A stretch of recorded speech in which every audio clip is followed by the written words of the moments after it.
Imagine living your life after 50 and feeling energized and excited about your future. Welcome to the Women in the Middle podcast, the podcast for women who are ready to figure out what they want and create the life they deserve. Here's your host and master certified life coach, Suzy Rosenstein. Hey there, today we're talking about a powerful midlife transition to happiness that includes kidney disease, commuting, stress, pets, and podcasting. Let's go. Welcome back to the podcast Women in the Middle. I'm your host, Suzy Rosenstein, your master certified coach and midlife mentor, and I'm so glad to be here with you again. Now, as you probably know, my mission is to help you stop living like time doesn't matter in midlife, because it does. We can't continue living in an autopilot fog. Life is just too short for these shenanigans, and being more intentional is really where it's at. It's not always that easy, though, to do a course correction. And that's what we're talking about today. A really interesting and powerful story of one midlife gal's transition and transformational journey from a lot of heavy-duty midlife stuff in her life to making big lifestyle and career decisions that all synced up with what always made her happy. You will totally be inspired by this interview. I know you will. But just quick, I want to make sure you know that I have a new little quiz. It's an awesome quiz, and it will help you find out what's keeping you stuck and how to move toward the life you've been putting off. It will help you understand what your future self is craving. It's free, it's fun, and it's fast. Head over to www.midlifequiz.com and help yourself get the insight you need to go after what you're excited about in your next chapter so you don't have regrets. Again, just go to www.midlifequiz.com. Okay, now let's dive in. My guest today is Dr. Julie Marty-Pearson. Julie is a storytelling strategist and podcasting mentor for purpose-driven women, empowering them to share their stories through podcasting.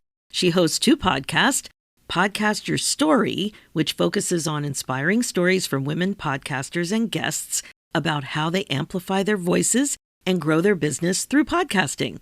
And the second one is called The Story of My Pet, which highlights inspiring stories of pets while advocating for animal rescue, fostering, and adoption.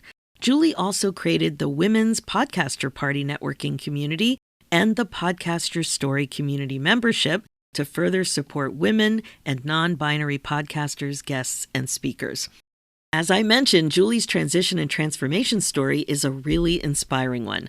It's chock full of big decisions, lots of self-reflection, and some courage to boot. I know you're going to get so much out of hearing her story, so here we go. Hi, Julie. Thanks so much for joining us today on the Women in the Middle podcast. Thank you for having me. I'm so excited to be here. I'm so excited too. You know, one of my favorite things about being an entrepreneur is being out there in the world, meeting people, and sniffing out a good story. And I sniffed out a good story with you, and I'm so excited to have you on. So let's start by talking a little bit about what was going on for you in your 40s, leading up to some major changes that you ended up making. Yeah, you know, they always say you find yourself in your 40s, but it's been a journey for me. So I would definitely say it started right after I turned 40. A couple weeks after I turned 40, I was diagnosed with chronic kidney disease. And I've had health issues, autoimmune issues most of my life. I had Epstein-Barr at 11, and that really kind of activated genetic autoimmune stuff I had from an early age. Wow. Most women don't have those issues so much until they have kids or they hit menopause. But I was very lucky to have it early on. And I was diagnosed at 25 with fibromyalgia and a genetic disorder called Sjogren's syndrome. And so I am accustomed to health issues, but the kidney stuff was new.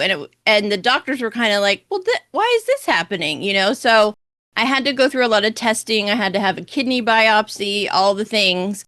And what we found out was a lot of it was from taking ibuprofen Advil products for decades.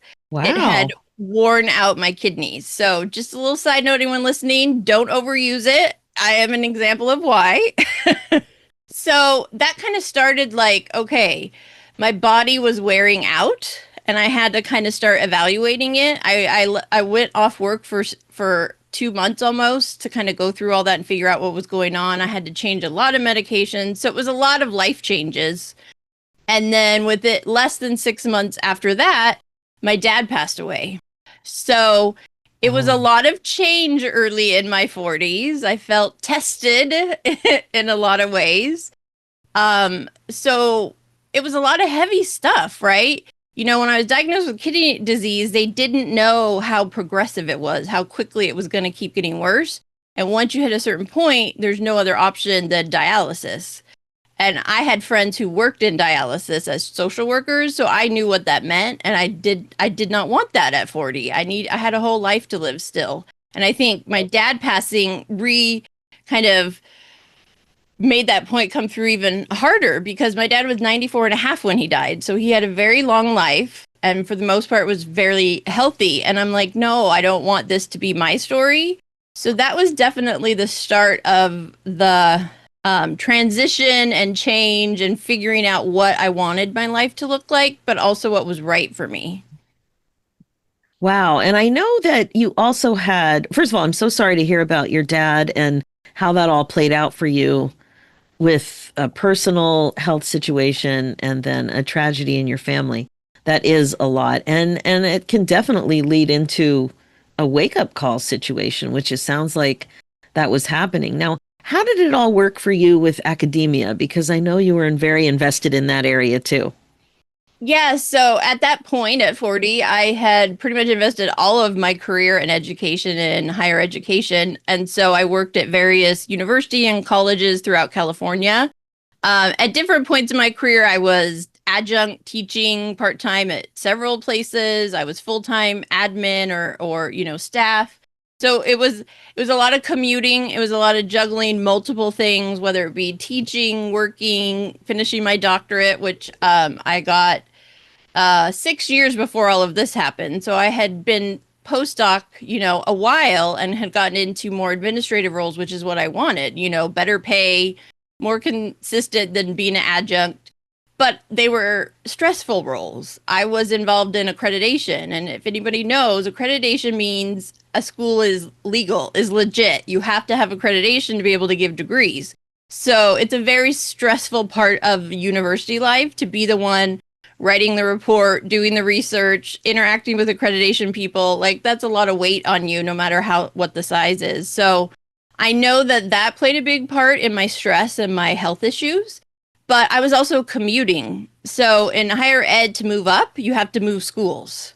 Very few people go to one school and stay there their whole academic life. So I commuted from where I live in Central California to Southern California to Northern California, anywhere from an hour to 5 hours away.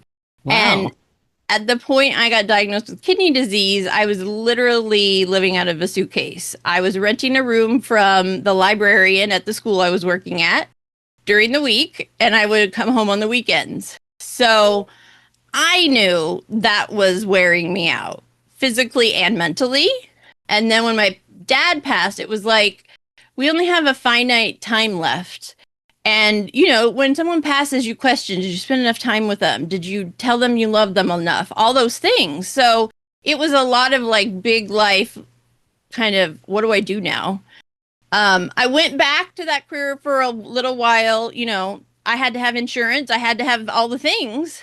But then that school I had been at, having to take time off for health reasons. And then my dad passing, they were like, this isn't really working for us. And I'm like, I get it. It's not. So I left, took some time, went back to another job closer, and then my body just kind of kept going downhill from there. And so even though I knew I was making better choices, it still wasn't enough. So in 2019, I left my last full-time job in higher ed. I went on disability, and I ended up having a hysterectomy in the fall of 2019. So I was just kind of coming out of that, I like to say, recovery cloud. Because for me, with all of my issues, having a hysterectomy wasn't just an easy, let's get it done. I had to stay in the hospital overnight because of my kidneys. They had to test them the next day to make sure the anesthesia hadn't done anything bad. it's complicated for someone like me. Surgery isn't easy. And so I was literally coming out like, what do I do? Where do I go? Do I get another job? What does it look like? And then COVID hit. And then I was forced to be home 24/7, nowhere to go, nothing to do really. And as someone who was very busy her whole life, it was weird. I can't even. So, and of course, more life uncertainty. What is our life going to look like? What is our world completely changed? So it was a lot of 2 years of just heavy, big stuff. But as someone who was always doing the next thing, working, teaching, going to school, whatever it was, I finally had time to just kind of breathe and rest and kind of start to think about, what do I want my life to look like from now on? I mean, on top of my dad passing, now it was like, it's COVID. People are dying. You never know what could happen tomorrow. I need to do something that I enjoy and isn't stressing me out. So that's really when the big pivot started happening. Right. And so what was that like for you to prioritize happiness, but feel very disconnected from your feelings and thoughts about what that meant for you?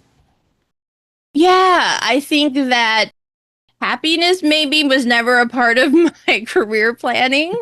I mean, I love higher education. I still love it. I am a student at heart. I love teaching. I love learning. So, it was hard to think. I just spent 20 years of my life getting more degrees, working, teaching, doing all the right things to get to the positions I wanted. Like my last job was like the one I thought I always wanted. Like I'd be there forever. Great benefits, like just all the stuff. But it wasn't my place. They weren't my people. I didn't feel connected there. And so like in the back of my head, it was all piling up. But as someone who is A+ student and always it's all about the successes and accomplishments, trying to think of what to do outside of all of that was really hard for me. So what gave you the first insight you had? What was your baby step? Yeah, I don't know. I guess it was the world itself. I was engaging more with just, social media and connecting to myself again. Like I had space to like, oh, let's try to dye my hair pink. Oh, let's try this. Like I got art supplies, I had time to do all those things that I never had time to do because I was too busy or too tired. And in my doctoral program, so my doctorate is in organizational psychology. And so we had a whole course on coaching. Now that was more executive coaching, like corporations, executives, C-suite people. But ultimately, coaching is coaching, like the process. And during that, I originally was in a program for clinical psychology. I wanted to be a psychologist. And so that program, the coaching was like, yeah, that's still it. It's just different. And so I always knew I wanted to be a coach. I wanted to do that work in some way, but I didn't know how that fit into my other life. And so during COVID, I kind of started thinking about, well, what does that mean? And I had a friend who had been a coach. She was actually a coach for a corporation, and she had just left that to just do coaching in her own business. So I was seeing it modeling, and she was someone I could go to ask questions. So that was, I think, was really the point at which I started leaning into that idea and seeing what that would look like. Right, that it was possible. Now, I am really fascinated by decisions and clarity about the first step, the next best step. So even the idea of you pulling out your craft supplies is not what everybody does, right? I mean, in my world, it's what I do, but it's not what everybody does. So specifically, do you remember some of the things that you gave yourself time to do again that you hadn't in ages? Yeah, I think being creative was something that was always a part of me. When I was little, I loved drawing and coloring and all of that. My dad, when I was little, we owned a furniture store. So he was a furniture salesman. He was an interior decorator. Like, I loved fashion. I loved accessory. There are all these things that I loved doing, but were never a part of my career. Yeah. And so I got to kind of do that and try things. And,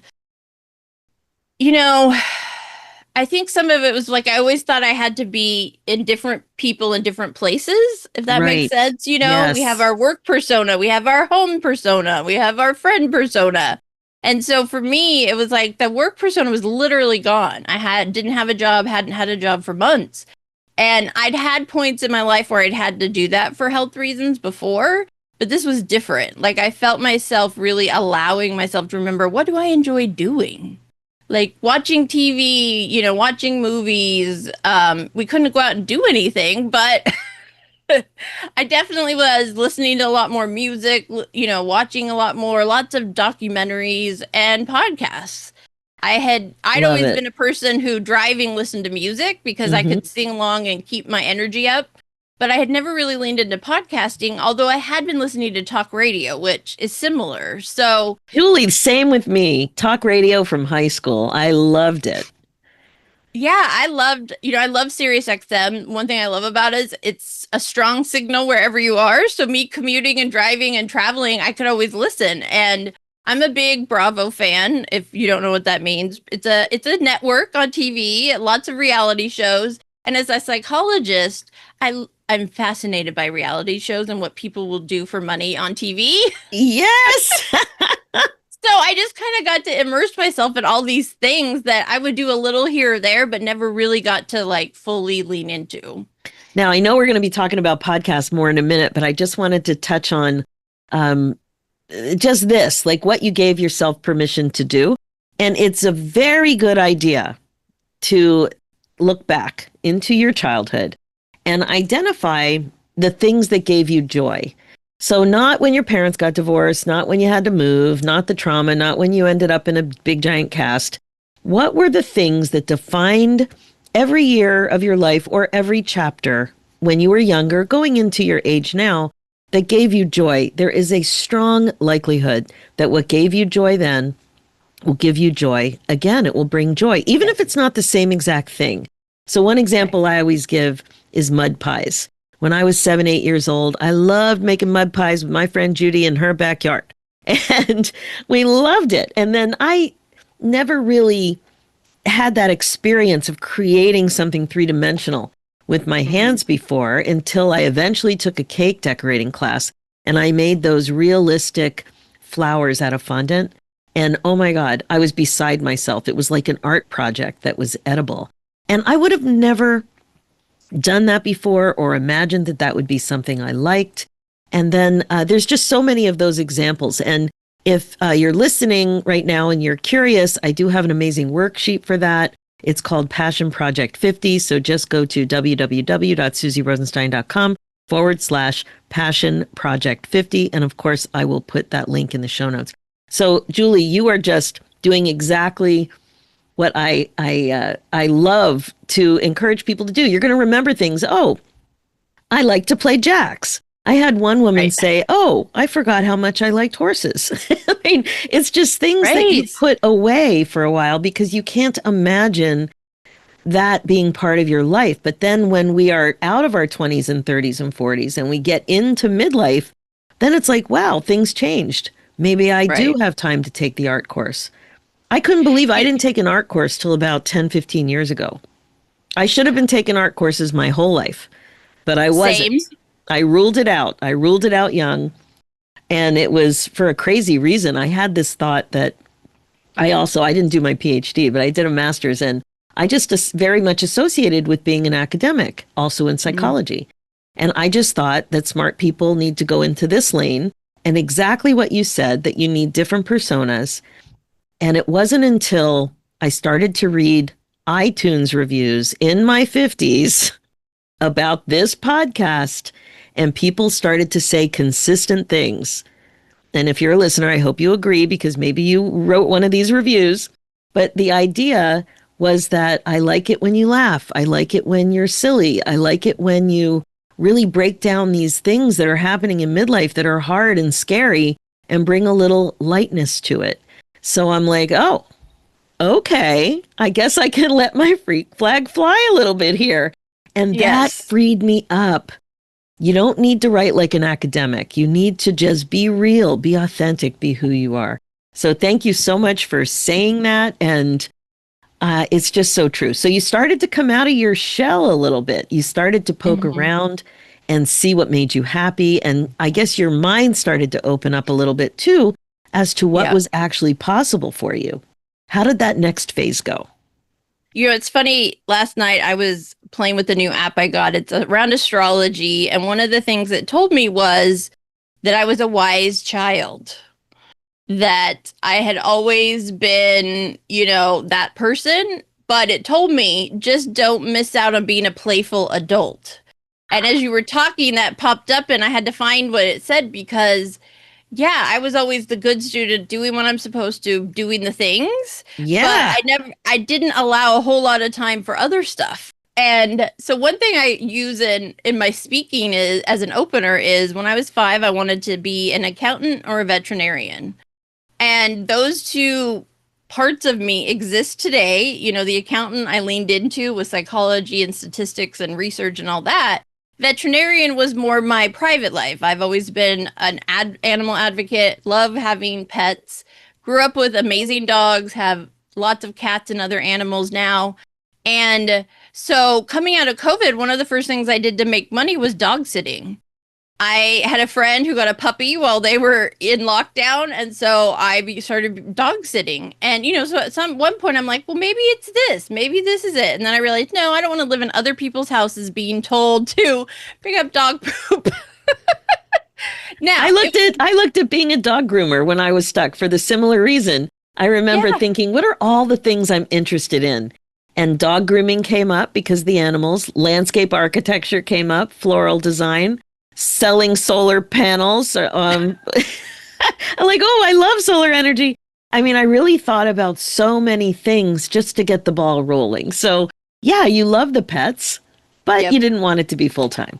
The dog sitting. Yeah, I mean, I enjoy doing it, but we all decide pretty quickly, like, is it worth my time? Is this really what I want to do forever?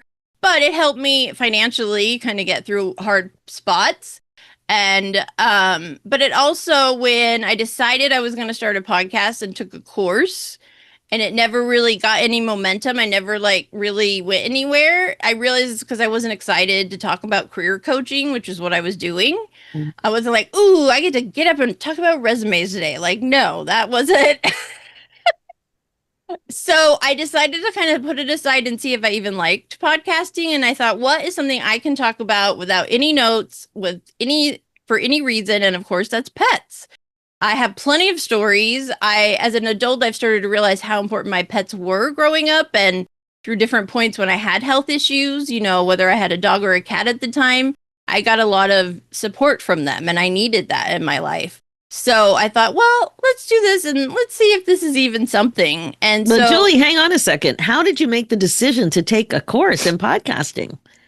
So I don't know about any business women out there, but when I first started my coaching business, so I decided to do career coaching because obviously I worked in higher ed. That was a topic I could easily talk about. I had worked in lots of different kinds of universities, so I knew different perspectives and degrees and all that. And so in starting that, I was taking a lot of courses around business, like how to start a business, how to run a business, all the things I didn't get in my education in terms of like the structure and the process and how you have to do things. And at the time, of course, post-COVID, podcasting was blowing up. And I saw many things about podcasting for business, all these things. And so I actually joined. It connected me to a community of women because it was mostly women taking her course about podcasting. It gave me the groundwork to try it and see if it was even something I wanted to do. And as an introvert, I mean, I'm more of an ambivert really, but as a true introvert, I gave my energy being alone, being quiet, like that. The idea of podcasting, I will say I've gone back in my head, like, at what point did I think like I could do this? Like, you couldn't have told me 5 years before that I was going to have a podcast. First of all, I probably didn't even really know what that meant, but yeah, there was just something in the momentum at the time and all the things I was doing that. You know what I'm wondering about for you, because we have a lot in common. I'm wondering, like, I was always attracted to audio, radio, and you were too. But I'm also wondering, because of your experience in PhD, you were also very comfortable teaching. And there's an element to teaching to what I I have learned through the last 4 years of podcasting that teaching is part of what it is. And I get to talk in a way that I used to love, because when I taught psychology, it was all about the application of what does this look like in real life, right? My poor husband was always my example during the sleep disorders section. But, so I was used to talking about it in that way, because psychology is something you have to use examples, you have to tell stories. So it was part that, but then I also realized that as someone who was trained early on in my education, how to facilitate, how to do focus groups, how to do interviews as a research process, the idea of getting on Zoom and interviewing something was never a question, because that was like innate in me. That's just who I was. One of my professors in college actually saw it in me and pulled it out and like helped nurture it, because he could see how I was watching everything. I was paying attention to everyone, and I could really, assess. And I was really great at giving feedback and paraphrasing and all those tools. Oh my gosh, exactly. And this is when I first met you, when I realized that we had this in common. And my master's focused on qualitative research and long form interview. And when I got into coaching, I didn't have this epiphany until probably 5 years in, that it made perfect sense to everything I'd been doing since I was in my 20s. And so, so it's not just, I don't know why podcasting. This is why podcasting, because not only were you becoming aware of it, but it fit you like a glove. Yeah, and I think that it allowed me, I think you said this earlier, to tap into a part of me I had never really tapped into in any way, like outside of my, home life. And I've had so many friends of mine who have said to me, like, wow, you're really being you. Like, you're showing up fully as yourself. You're being authentic. Like, I've had people say that to me, and I'm like, wow, I didn't realize how I wasn't fully being myself before. Oh my gosh. Okay. So when people, especially older gals like us, when we're looking for passion, what are we passionate about? Like, first of all, so many of us are so confused. We don't even know what we're passionate about, because we don't, like, passionate feels so heavy and big. Like, if we screw it up, we're never going to be passionate. We screw it up, we're never going to find happiness. We're going to keep searching. But passion, you have been passionate about this kind of stuff before in your life. You just haven't probably labeled it as such or appreciated it as such, or it's probably related to some of your natural gifts or what you're always attracted to. If you were on a desert island with one person and you were taught, you had to entertain each other for decades stuck on this island. There was no Gilligan. It was just you and this friend. And what would you be talking about? Well, I have a feeling you'd be talking about the stuff that's related to your passion, because you can't help yourself. Right. You just can't help yourself. So, and it is so sad that so many of us are holding back and we're not stepping in that direction of being truly authentic. And I know it's like a bunch of coachy words to talk about authenticity and stuff, but it's really true. Like, who are you at your core when you're just comfortable, not worried about judgment? Just being comfortably you. What are you thinking about? What are you sharing? What are you laughing at? What are you writing about? What are you reading? How are you engaging? What conversations at a dinner party do you tune into? And what do you tune out of, right? Right. And I think finding happiness, joy, whatever you call it, in what you do every day is not something we're ever taught to do. We're taught you pick a job you can do or you're good at, you get your education, you do the thing, and you keep going. Our society is all about successes and failures. So experimenting, finding yourself has always been like a woo-woo thing, but like, no. Like, if we're not happy, then we're not going to be the best wife, mother, sister, daughter, whatever, because we have to have some joy in what we do. Now, of course, most jobs, we're not joyful 24/7, but there has to be part of what you're doing that is feeding your soul. And even though I loved higher ed, I loved psychology, I still love all those things. I love teaching. I realized I could find other ways to do those things without it having to be in the box I had put myself in. Exactly. And then there's this transferable skill idea too. So as you're talking, I'm remembering back to my research in grad school, which had to do with the relationship between children and their pet dogs. And now, it's not, did I think I was going to work in the field of pets in some way? I didn't know. I was curious. I looked into it, but I didn't really see it that way. I saw myself more applying those interviewing skills somehow, or focus groups at that time. And also in health promotion, there were a lot of related skills. And that's what I ended up doing. However, now in my current podcast, I have interviewed people who had something to do with pets, pet rescue, veterinarians, writing books about health-related consequences to living with animals, the empty nest pet, and all of that stuff. It comes in all the time. The way I talk about my dog, Nico the Noof, and my little chatty parrot, and the importance they play in my life. And even how I allowed myself to invite Nico the Noof into my family the year I turned 50, because 50 was a wake-up call where I really was like, what do I really want? And I really wanted to create the big dog experience for my family the way I had the experience in childhood with a family that bred St. Bernards and showed St. Bernards. So I have built it in all kinds of ways.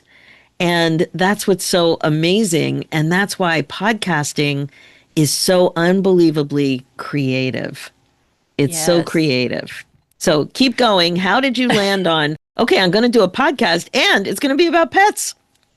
Yeah, so it went back to that, like, I'm not excited. It's not going anywhere. And so I thought, well, I can talk about pets any day of the week. And I'm that person that if I'm socializing, I'm talking about my cat or my dog, not my kids, because I don't have kids. But, even before I would have even thought of kids, that's always what I love to talk about. So my first episode was me getting on Zoom with my childhood friend. We grew up, we were born 2 months apart, lived 3 houses away our entire life.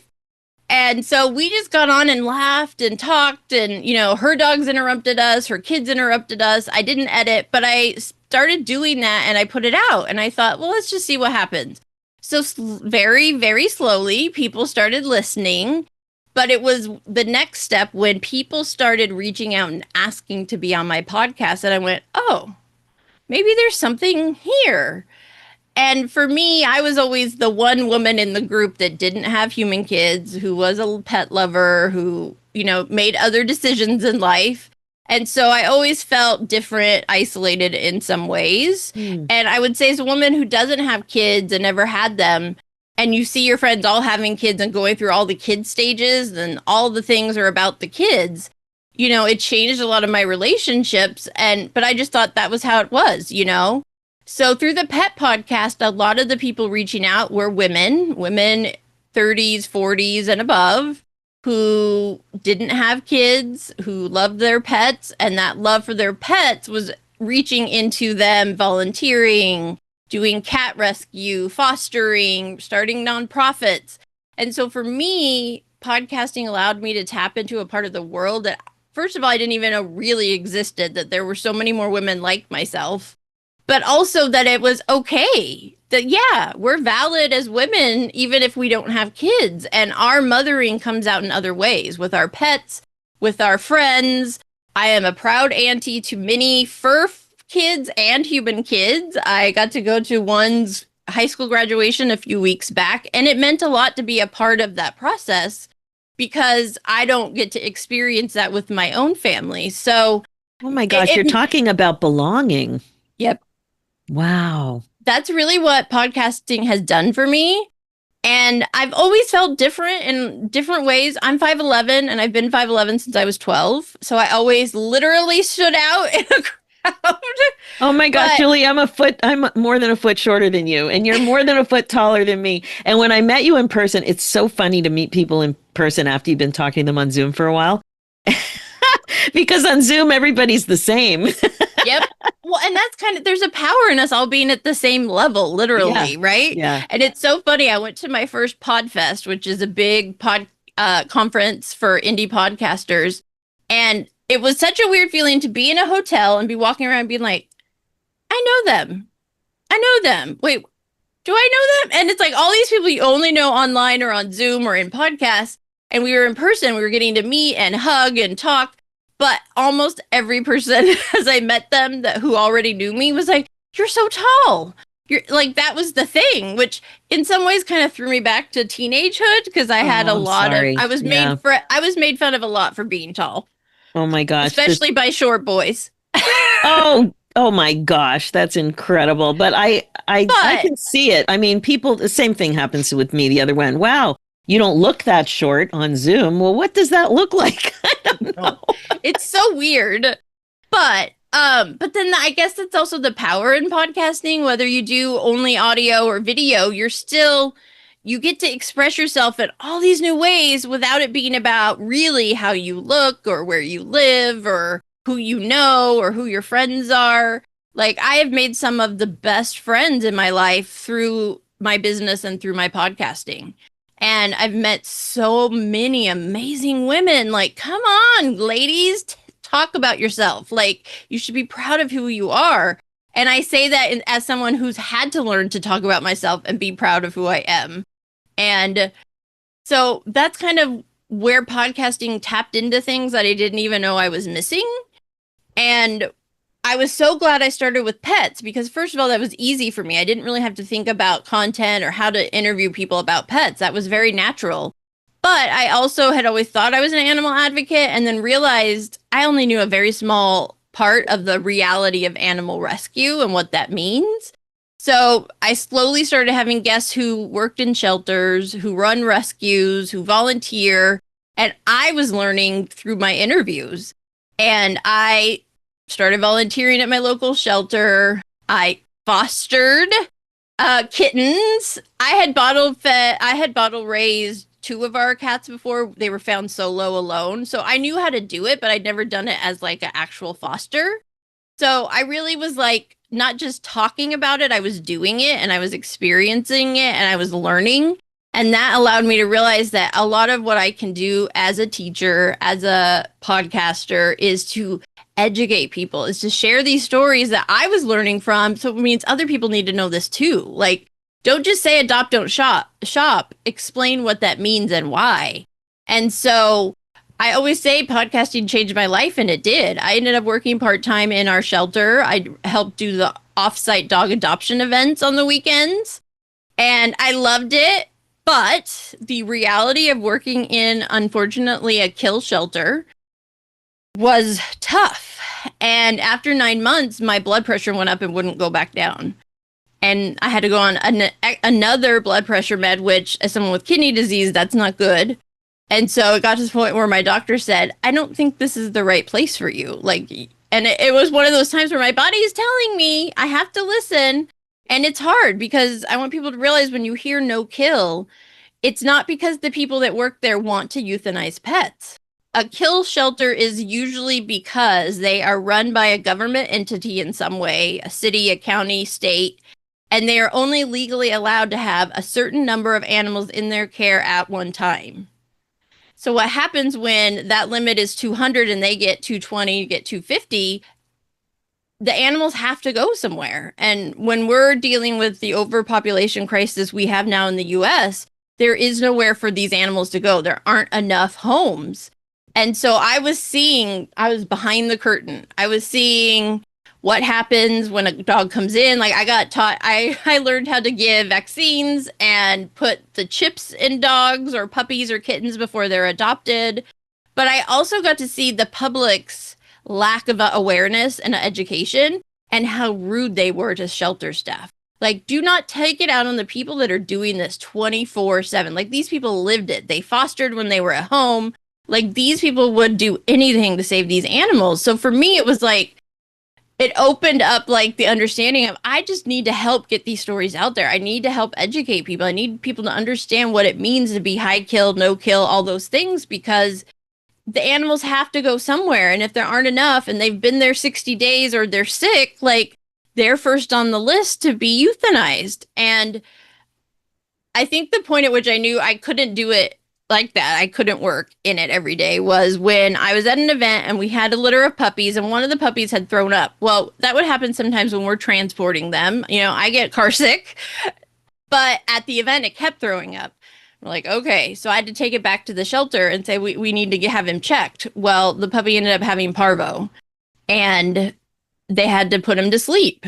And the person did the test and we were with the puppy and we're waiting for the test to show us what it was. She looked at it and she looked at me. She goes, they're going to make me do it. And I was like, oh my God. God, this puppy, this person, like it was literally heartbreaking and my body could not handle the stress of it. And my husband was like, just don't look at those emails when you're not there. I'm like, you can't turn it off. Like I'm spending time with these animals. I'm bonding with them. They're getting adopted, returned the next day, returned 2 days. They ate my blinds. My cat didn't like them. Like, guys, they're animals. Give them time. It was kind of overwhelming for me, but it was also a reality that I needed to experience so that when I talk about it, I can be like, no, you don't understand how it works. You don't understand what these people are doing every day to try to save these animals.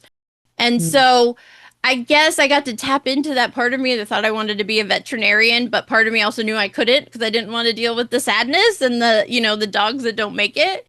So what it did was showed me that was not my place to help, but my podcast was. And so I keep the story of my pet alive because I know if one person listens to it and decides to adopt a dog instead of buy from a breeder, I have made a difference. And it may not, I'm sure it's probably more impact than that now after 3.5 years, but that's how I think about it. It's like, I look at my pets, I think of my childhood pets who were so important to me. We had a golden retriever that my dad adopted from we used to call it the pound. Now it's the shelter. And she was the perfect dog. She was a golden retriever, fully trained. She was probably 2 or 3 when we got her. And she was just the most beautiful creature, the most sweet girl. She let me dress her up. She laid with, it was just like I have these connections to my pets that when I saw them in the shelter suffering, and I just said, people just don't understand what the pets are going through and why this is happening and why they should spay and neuter and just, this whole thing. So for me, podcasting opened me up to worlds I'd never realized I needed to be a part of or connected to, but it also gave me purpose. And so from there, I started realizing, gosh, I have stories to tell. All these amazing women have these amazing stories to tell. We need more women in podcasting. And so that's kind of been my evolution is now I realize I'm still doing the pet, but now I'm also like, hey, girls, I'm going to help you get out there because someone needs to hear what you have to say. Bam. Mic drop. Yes, we do need more women in podcasting. I started in 2017 and I went to a podcast convention just before COVID. So it must have been 2018 or 19. And I just remember there were so few women there. Like it's changed so much since then. Right. No, I'm very happy to be here too. And you're doing very important work to help more women understand that this is a great option for some. And it may be the thing for you. So Julie, you've shared so much good information, a powerful, powerful story. You're very passionate and I really appreciate you coming on. How can people connect with you? Very easy. You can connect with me on my website. It's simple, juliemartypearson.com. And there you can find both of my podcasts. You can also find my networking community, the Women's Podcaster Party, which is open to anyone. You don't have to be a podcaster or a guest. You can just come and learn and connect. And then you can also find my workshops and my membership because I'm trying to create different spaces where women can learn to be guests, to be podcasters, to grow their podcast, to monetize it. We're all trying to do that.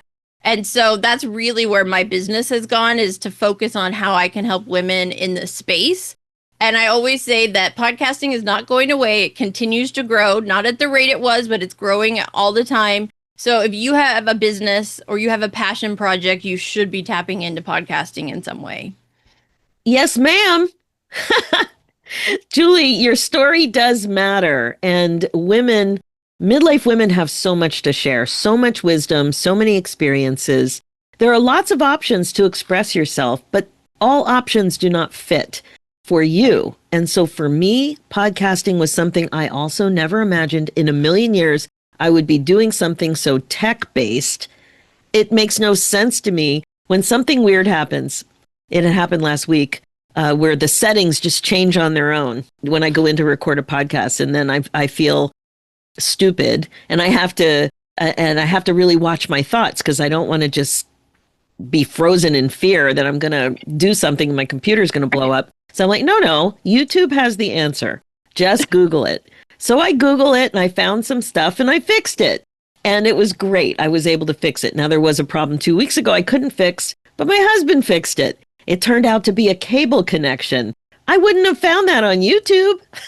Yeah. I had somebody tell me that once. She goes, I had to change my cables. I had no idea cables wore out, like. I was ready to ditch the mic. I'm like, it must be the mic. Or, oh my gosh, I'm going to have to like take program off and put it back in and install it. And then I'm going to get all confused. But anyway, It was the cable. But I was able to determine that there was a setting that had a mind of its own, and it changed, and I was able to fix it. And I felt very proud of myself. So don't let tech and fear of tech stop you if you have a sense that podcasting is for you. And the other thing I want to mention is, personally, I prefer audio only podcast. Some people like to include the visual, but you don't have to. So right now I'm recording this episode on Zoom with Julie, and I have the video going here, but I tend not to use them. It's very rare that I will use it. I'm just not as comfortable with it. It's another whole learning curve. And I kind of like going old school because I loved radio so much. And I love that you can drive and listen to a podcast. And I love that you can cut vegetables for dinner and listen to a podcast. I love that you can put your makeup on in the morning and listen to a podcast. Any of those things. Well, I just love podcasting is very personal. Like I've had to think about it a few times. Like someone is choosing to put their headphones on and listen to me, to listen to my voice, to listen to my story. And, that's why podcasting is so popular, because it is such a powerful medium. Yes. But yeah, video is king right now. And I do post my video versions too, but there are people who want the audio. There are people who want the video. So I can produce both, even though I know more about the audio than the video. But what I have learned over time in terms of editing either is it's about the content. And as long as people can hear you and hear what you're saying and talking about, that's what's most important. And yes, so many women don't start because of tech. And I'm here to say, I didn't know any of this. I'd never edited anything, let alone audio and video and adding music and just even the host and how to set it up. Like, that's what I help women with. I jump on Zoom with my clients and I go, okay, now click that. Now do this. Then we do that, right? That's what I can do as a teacher. But I always say, don't let it hold you back. When I started, I didn't edit. I just put out the raw Zoom footage. I did the intro and outro. I did the things, and it went out, and people listened, and people still listen. And so that's been a powerful thing for me to realize that I do have something important to say. Someone needs to hear it, but I can also help other people get out what they need to say, what they need to share. I love it. I love it. So Julie, thank you so much for coming on. Obviously, your links are going to be in the show notes if you want to get a hold of Julie and get some help and explore whether a podcast is a good idea for you. Please do. It's been super fun for me. And it's been super fun to meet other podcasters, especially podcasters that talk about pets. Love it. Thanks so much, Julie. Thank you. Okay, that's it for this episode. I just loved hearing Julie's story, and wow, do we have a lot in common, especially our common psychology training that included the nuts and bolts of interviewing and how we both ended up podcasting. It's just so good. Now, I can't stop thinking about a few things that she shared, especially that we're not really taught to create a life that makes sense to fuel happiness and contentment. That is such a big statement, isn't it? We're focused so much more on success.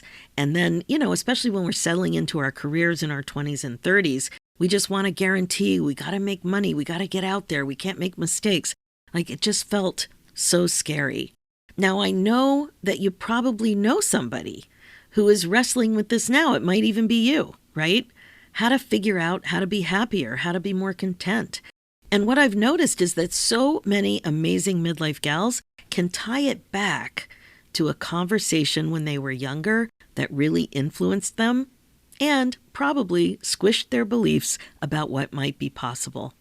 These limiting beliefs we carry around for decades can have so much influence on the decisions that we make and our ability to dream bigger and more creatively. For me, there's just no way, like in a million years, that I would have predicted that I would have a successful podcast in my 60s, that I would be doing a podcast, that I'd be dealing with tech like I do. Even when I was 50, it would have seemed crazy, like really out there. So remember, think about what you've always loved without the pressure of earning a living from it. Just take it into consideration and add it to what you know about yourself as you continue to explore the truth about what is really possible for you now, even at your beautiful age. Okay, thanks so much for listening to the Women in the Middle podcast. My focus as your regret-proofing midlife coach is to help you waste less valuable time and get on with the good stuff. Remember, being the queen of your brain domain is the best way to be. My friend, it's time to stop waiting for the right moment and start creating the happiness, excitement, joy, and fulfillment that you crave. Reach out if you'd like to talk about coaching together. I've got several options that might be a good fit for you. Just head over to www.talktosuzy.com. And don't forget to check out the new Midlife quiz. It's going to help you discover what's been keeping you stuck and learn what your future self really wants, what it's craving. So go to www.midlifequiz.com. And for show notes and links, head over to SuzyRosenstein.com and click on the podcast tab and look for episode 432. You'll also see a link there for my other show, The Women in the Middle Entrepreneurs, which is all about the reality of running your business when you're a midlife gal. It's also on iTunes, Spotify, and all the podcast places. Let's do this, ladies. It's time for you to put yourself first, one thought at a time. Thanks so much for listening, and I'll talk to you next week.